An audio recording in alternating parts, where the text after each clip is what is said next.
নমস্কার, অ্যাস্ট্রোচিক চ্যানেলে আসার জন্য সকলকে অসংখ্য ধন্যবাদ। আজ আমরা আলোচনা করব ধনু রাশির মানুষদের এই এপ্রিল 2025 ঠিক কিরকম আসতে চলেছে, অর্থাৎ গ্রহগত অবস্থান ঠিক কি থাকবে। গ্রহগত অবস্থানের উপর ভিত্তি করে আপনাদের শরীর স্বাস্থ্য, শিক্ষা, সম্পর্কের জায়গা, আপনাদের কর্ম বা কেরিয়ার, এছাড়া আপনাদের ভাগ্য এবং ব্যবসা ঠিক কিরকম থাকতে চলেছে সেই সম্পর্কেই আজকের আমাদের এই আলোচনা। তাই ভিডিওটি স্কিপ না করে সম্পূর্ণ দেখার চেষ্টা করবে। আজকের এই আলোচনা চন্দ্র রাশির উপর আধারিত এবং এটি একটি সার্বিকভাবে আলোচনা, অর্থাৎ আপনাদের নিজস্ব জন্মছকের সামান্য ভিন্নতা কিন্তু অবশ্যই পরিলক্ষিত হতে পারে। সর্বপ্রথম মাত্র 1 মিনিটের মধ্যে আপনাদের একটু গ্রহগত অবস্থান সম্পর্কে জানিয়ে দেবো। আপনাদের রাশির অধিপতি দেবগুরু বৃহস্পতি বিরাজমান থাকছে 6th হাউসে পুরো মাসটি জুড়ে, এবং আপনাদের 4th হাউসে থাকছে শনি, রাহু, বুধ, শুক্র এবং রবি, এই 5টি গ্রহ একত্রে। তবে রবি কিন্তু 14 তারিখের পর আবার গোচর করে যাবে আপনাদের 5th হাউসে। মাসের প্রথম 4টে দিন মঙ্গল থাকছে আপনাদের 7th হাউসে, এবং তার পরবর্তীতে মঙ্গল গোচর করে যাবে আপনাদের 8th হাউসে। কেতু অবস্থান করে থাকছে পুরো মাসটি জুড়ে আপনাদের 10th হাউস, অর্থাৎ যেটা কর্মস্থান। এই থাকছে পুরো এপ্রিল মাস জুড়ে ধনুরাশির মানুষদের ক্ষেত্রে গ্রহগত অবস্থান। এবার এর উপর ভিত্তি করে সর্বপ্রথম আলোচনা করব আপনাদের শরীর স্বাস্থ্য নিয়ে। শরীর স্বাস্থ্যের ক্ষেত্রে বলবো, শরীর স্বাস্থ্যটা কিন্তু দেখা হয়ে থাকে আমাদের 1st হাউস থেকে। আপনাদের ক্ষেত্রে 1st হাউসের লর্ড হয় দেবগুরু বৃহস্পতি, যে কিনা 6th হাউসে বসে রয়েছে। আর এই অবস্থানে কিন্তু দেবগুরু বৃহস্পতি প্রায় বিগত 10 থেকে 11 মাস ধরে রয়েছে। মানে বিগত 10 থেকে 11 মাস জুড়ে ধনুরাশির মানুষদের মধ্যে কিন্তু একটা পেটের সমস্যা বা ওজন বৃদ্ধি হওয়া, হজমের সমস্যা বা ইমিউনিটি ডাউন হয়ে যাওয়া, বা আপনি একটু কাজ করেই হাঁপিয়ে যাচ্ছেন, বা আপনার মধ্যে জ্বর জ্বালা বেশি মাত্রায় দেখা যাচ্ছে, হাত পা আপনার ব্যথা, বিশেষত কাঁধের যন্ত্রণা আপনাদের মধ্যে হয়তো অত্যাধিক মাত্রায় বেড়েছে বিগত 10-11 মাস ধরে। এবার 15ই মে পর্যন্ত কিন্তু এই সমস্যাগুলি আপনাদের মধ্যে থাকবে। আপনাদের সাথে এটা কতটা মিললে অবশ্যই কমেন্ট বক্সে জানাবেন কমেন্টের মাধ্যমে। তবে যদি এপ্রিল মাসের কথা বলা হয়, এপ্রিল মাসের কথা বলবো, মঙ্গল নিজ অবস্থানে চলে আসছে, মানে আপনাদের একটুতেই কিন্তু হাঁপিয়ে যাওয়া এবং শারীরিক দিক থেকে দুর্বল অনুভব করা, তা কিন্তু এপ্রিল মাসে আরো বেশি মাত্রায় অনুভব করবেন আপনারা। এই মাসে আপনাদের নিজেদেরকে ওভার থিঙ্কিং করা থেকে যতটা দূরে রাখতে পারবেন ততটা ভালো। যে কোনো ব্যাপারে অতিরিক্ত টেনশন কিন্তু আপনারা করবেন না। যতটা পারবেন নিজেদের মাইন্ডকে কিন্তু রিল্যাক্স রাখার চেষ্টা করবেন, কারণ মাইন্ডকে যদি রিল্যাক্স না রাখতে পারেন আপনাদের এই মাসে কিন্তু মাইগ্রেনের সমস্যা, মাথা যন্ত্রণার সমস্যাটাও পরিলক্ষিত হবে। তবে 15ই এপ্রিলের পরে শরীর স্বাস্থ্যে কিন্তু আপনাদের বিশেষ একটা উন্নতি আসবে, বা শরীর স্বাস্থ্য কিন্তু একটা রিকভারি মুডে যাবে। 15ই এপ্রিল পর্যন্ত আমি বলবো সমস্ত ধনুরাশির জাতক জাতিকাদের কিন্তু একটুখানি শরীর স্বাস্থ্য নিয়ে সচেতন থাকাটা দরকার। তবে 15ই এপ্রিলের পর কিন্তু শরীর স্বাস্থ্যের দিক থেকে সময়কাল ক্রমশ শুভ। এরপর বলবো পড়াশোনার ক্ষেত্র বা যারা শিক্ষার্থী বিদ্যার্থী রয়েছেন তাদের ক্ষেত্রে এই এপ্রিল মাস কিরকম থাকবে। দেখুন, আমাদের শিক্ষার ক্ষেত্রটা কিন্তু দেখা হয়ে থাকে 5th হাউস থেকে, আর আপনাদের ক্ষেত্রে 5th হাউসের লর্ড মঙ্গল, যে কিনা প্রথম 4টে দিন থাকছে সপ্তমে এবং তারপর অষ্টমে প্রবেশ করছে। আর এই 8th হাউস কিন্তু এমনিতেই যে কোনো মানুষের 8th হাউস কিন্তু এমনিতেই খুব একটা শুভ নয়।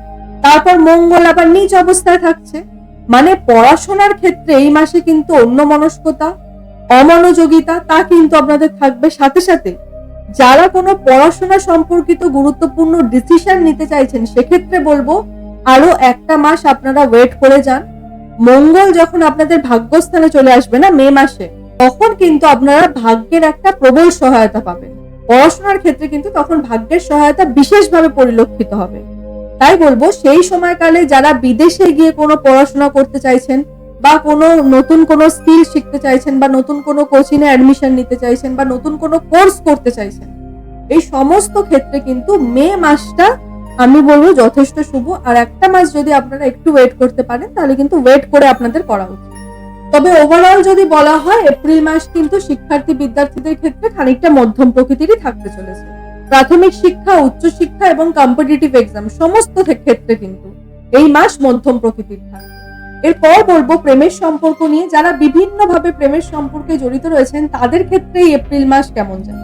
দেখুন, প্রেমের সম্পর্কটা কিন্তু দেখা হয়ে থাকে আমাদের 5th হাউস থেকে, আর আপনাদের ক্ষেত্রে 5th হাউসের লর্ড মঙ্গল, যে কিনা অষ্টমে রয়েছে, এবং ষষ্ঠে দেবগুরু বৃহস্পতি, চতুর্থে আবার 5টি রাশি একত্রে, আবার শনির দৃষ্টি থাকছে আপনাদের 1st হাউসে।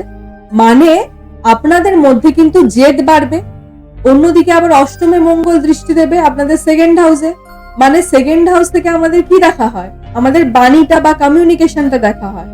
মানে এই সময়কালে কিন্তু আপনার নিজের বাক্য বা বাণীতে আপনি কন্ট্রোল রাখতে পারবেন না, কিন্তু আপনাকে কন্ট্রোলটা রাখতে হবে। যদি এই ভিডিওটা আপনি আগের থেকে শুনে নেন, এই এপ্রিল মাসে কিন্তু ধনুরাশির প্রত্যেকটা জাতক জাতিকার মানুষকে নিজেদের বাণী বা বাক্যে কন্ট্রোল যদি না রেখে আপনারা চলেন, তাহলে কিন্তু আপনার বাণী এবং আপনার জেদের কারণেই প্রেমের সম্পর্কের ডিস্টেন্স, প্রেমের সম্পর্কের মধ্যে একটা মিসআন্ডারস্ট্যান্ডিং তা কিন্তু নিশ্চিত রূপে তৈরি হবে। তবে পার্টনারের সঙ্গে কাছে পিঠে কোথাও ভ্রমণের যোগটাও কিন্তু থাকছে এপ্রিল মাসে। মোটের উপর অহেতুক কোনো বিষয় নিয়ে কলহ করা থেকে নিজেকে বিরত রাখুন, যে কোনো ব্যাপারে জেদ দেখাবেন না, আর নিজের বাক্যকে যদি আপনারা কন্ট্রোল করতে পারেন তাহলে কিন্তু এই মাস যথেষ্ট শুভ থাকবে। এরপর বলবো বৈবাহিক সম্পর্কটাকে নিয়ে, যে বৈবাহিক সম্পর্কের ক্ষেত্রে আপনাদের এই এপ্রিল মাস কিরকম থাকবে। দেখুন, বৈবাহিক সম্পর্কটা কিন্তু দেখা হয়ে থাকে আমাদের 7th হাউস থেকে, আর আপনাদের ক্ষেত্রে 7th হাউসের লর্ড কে বুধ, যে কিনা চতুর্থে বিরাজমান আছে। চতুর্থে বিরাজমান মানেই কেন্দ্রে আছে, মানে বৈবাহিক সম্পর্ক কিন্তু অত্যন্ত ভালো কাটবে। সাথে সাথে রাহু শনি আছে, মানে স্বামী স্ত্রীর মধ্যে যে কোনো একজন অত্যন্ত কর্মব্যস্ত থাকবেন। এই মাসে কোনো ফ্যামিলি প্ল্যানিং বা আপনাদের বাড়ি সংক্রান্ত কোনো কর্মের প্ল্যানিং বা ভ্রমণের কোনো প্ল্যানিং কিন্তু আপনারা স্বামী স্ত্রী একে অপরের সঙ্গে কিন্তু করতে পরিলক্ষিত হতে পারে, এবং আপনাদের যে প্ল্যানিং আপনারা করবেন না, সেই প্ল্যানিংটা কিন্তু আপনারা সাকসেসফুলও করতে পারবেন। মোটের উপর যদি বলা হয়, ম্যারিড লাইফ কিন্তু অত্যন্ত সুখের থাকবে। স্পেশালি আমি বলবো 15 তারিখের পরবর্তী সময়কাল কিন্তু যথেষ্ট সুমধুর। এরপর বলবো আপনাদের ভাগ্য নিয়ে, যে ভাগ্য কিরকম থাকবে এই মাসে, যেই নিয়ে কিন্তু বহু মানুষের সবচেয়ে বেশি প্রশ্ন থাকে। ভাগ্য দেখা হয়ে থাকে আমাদের 9th হাউস থেকে, যেখানে দেখবেন 5 রেখা রয়েছে, আর আপনাদের ক্ষেত্রে কিন্তু ভাগ্যপতি হয় রবি, যে কিনা 15th এপ্রিল আপনাদের 5th হাউসে গোচর করবে, মানে উচ্চ অবস্থায় চলে আসছে। এবং 15th এপ্রিল থেকে 15th মে এই যে একটি মাস ধনু রাশির সমস্ত জাতক জাতিকাদের জন্য বলবো ভাগ্যের সহায়তা কিন্তু প্রবল মাত্রায় থাকবে। এই সময়কালে যে কোনো শুভ কর্মের আপনারা সূচনা করতে পারেন, এবং এই সময়কাল কিন্তু ইনভেস্টমেন্ট থেকে, যে কোনো ইনভেস্টমেন্ট থেকে কিন্তু আপনার একটা লাভান্বিত হওয়ার জায়গা থাকছে, বা যে কোনো জায়গায় কিন্তু আপনি ইনভেস্ট করতে পারেন, নিঃসন্দেহে করতে পারেন। সেটা প্রপার্টি রিলেটেড কাজ হোক বা জমি বাড়ি ক্রয় বিক্রয়, যে কোনো কাজে আপনি ইনভেস্ট করতে পারেন এই সময়কালে। তার সাথে সাথে যারা শেয়ার মার্কেট বা স্টক মার্কেটে নিত্যদিন কাজ করে থাকেন, তাদের জন্য কিন্তু ভাগ্যের পূর্ণ সমর্থন এই মাসে আপনারা পাবেন। 14ই এপ্রিল থেকে 14ই মে এই যে একটি মাস, কারণ রবি আপনাদের উচ্চ অবস্থানে থাকবে, আর রবি উচ্চ অবস্থানে থেকে কিন্তু ভাগ্যের মজবুতিটা প্রবল মাত্রায় আপনাদের প্রদান করবে। এরপর বলবো কর্মের ক্ষেত্র নিয়ে, যে কর্মের ক্ষেত্রে এই এপ্রিল মাসে সমস্ত ধনুরাশির জাতক জাতিকাদের জন্য ঠিক এরকম থাকতে চলেছে। দেখুন, কর্মের ক্ষেত্রটা কিন্তু দেখা হয়ে থাকে আমাদের 10th হাউস থেকে, আর আপনাদের ক্ষেত্রে কিন্তু এই 10th হাউসে কেতু প্রায় 13-14 মাস ধরে কিন্তু বিরাজমান রয়েছে, এবং 18th মে পর্যন্ত কিন্তু কেতু এই একই অবস্থানে থাকবে।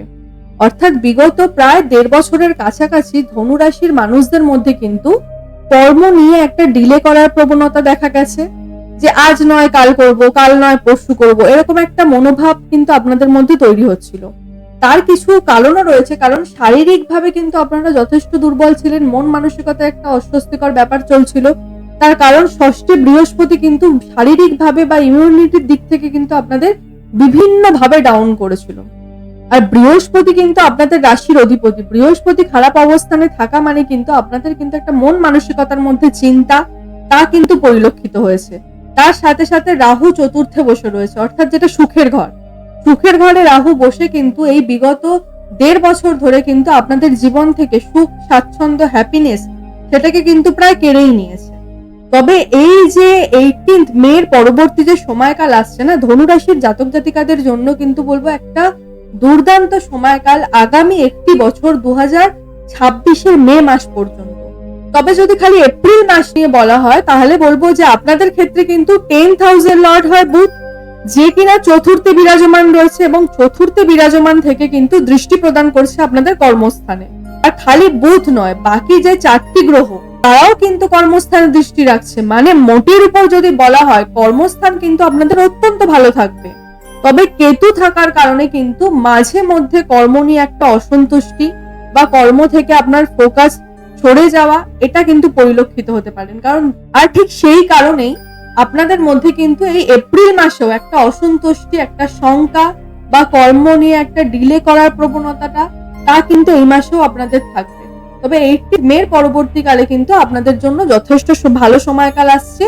আর একটি মাস আপনারা একটুখানি যদি কাটিয়ে নিতে পারেন, এর পরবর্তীতে কিন্তু 2026 মে পর্যন্ত একটা দীর্ঘায়িত সময় কিন্তু আপনাদের জন্য ভালো আসতে চলেছে। এবং এই মাসে আর একটা যে বড় পরিবর্তন আসবে তা হচ্ছে আপনাদের উপর হঠাৎ করে হয়তো কোনো বড় দায়িত্ব আসবে এবং তার সাথে সাথে আপনাকে কিন্তু অন্যের সাহায্য করতেও হতে পারে এই মাসে। ওভারঅল বলবো কর্মক্ষেত্রটা কিন্তু 80% আপনাদের যথেষ্ট শুভ থাকছে। এরপর বলবো ব্যবসার ক্ষেত্রটা নিয়ে। ব্যবসার ক্ষেত্রে কিন্তু এই মাসে এক বিশাল বড় পরিবর্তন আসতে চলেছে। নতুন নতুন জিনিস ব্যবসায় অ্যাড করা, সাথে সাথে ব্যবসায় কোনো বড় সিদ্ধান্ত কিন্তু আপনি এই মাসে নিতে পারেন, যা আপনার ব্যবসায় কিন্তু আগামী দিনে গ্রোথ নিয়ে আসবে। কারণ বুধ কেন্দ্রে রয়েছে, নিঃসন্দেহে কিন্তু ব্যবসার ক্ষেত্রটা শুভ থাকবে। ব্যবসায় দৈনিক ইনকাম বৃদ্ধি পাবে, তার সাথে সাথে ব্যবসার ক্ষেত্রে যে কোনো বড় ডিসিশন আপনাকে কিন্তু নিতে দেখা যেতে পারে। মোটের উপর যদি বলা হয় ব্যবসার ক্ষেত্রটা কিন্তু এই মাসে 90 to 95% শুভ থাকতে চলেছে। আজকের মতো আলোচনাটি এই পর্যন্তই। অনুষ্ঠানটি কেমন লাগলো সকলে অবশ্যই জানাবেন। সকলে সুস্থ থাকবেন, ভালো থাকবেন, সকলের মনস্কামনা পূর্ণ হোক, এ আশা রেখে আজকের এই অনুষ্ঠানটি এখানেই শেষ করলাম। ধন্যবাদ।